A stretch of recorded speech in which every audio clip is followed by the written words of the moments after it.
factors, I find that they outweigh the mitigating factors set out in paragraph 43 and those that have been raised by the accused and the defense, which I have listed.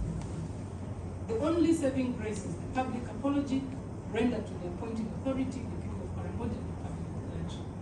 For the reasons above, I decline the request by counsel for the defense to impose a fine alone.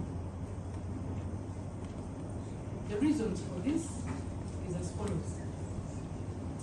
The highest penalty of a fine prescribed under Section 21(1) of the Anti-Corruption Act, which is the penalty for this offense or fine, is 160 currency points. And it comes to a paltry 3,200,000 by all standards. That amount is inadequate, and I, at this juncture, wish to state that it may be useful for the legislature to consider or reconsider the ranges of fines that are prescribed in the law for corruption offenses.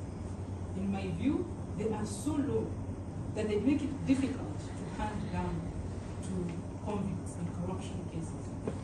In fact, the convict often cannot benefit from the sole option of a fine because they are so low that they do not fit the crimes.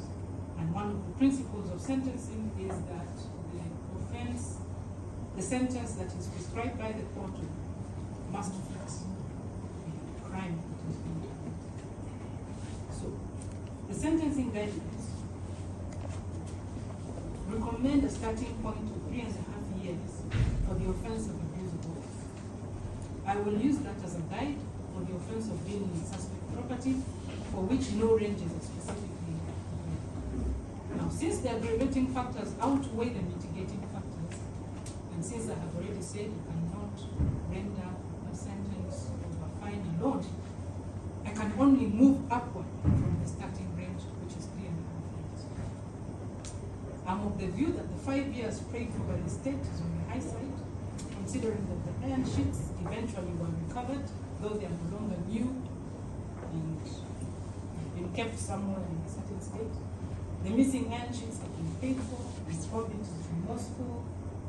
Also the fact that there was a lack of premeditation. I therefore find that a sentence of 4 years imprisonment is suitable circumstances.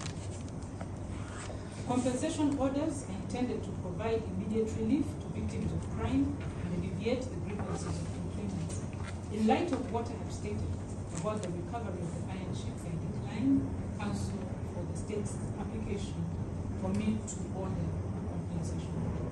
I also wish to state that a compensation order ought to be based on clear evidence for the loss that has been suffered. The iron sheets have been now recovered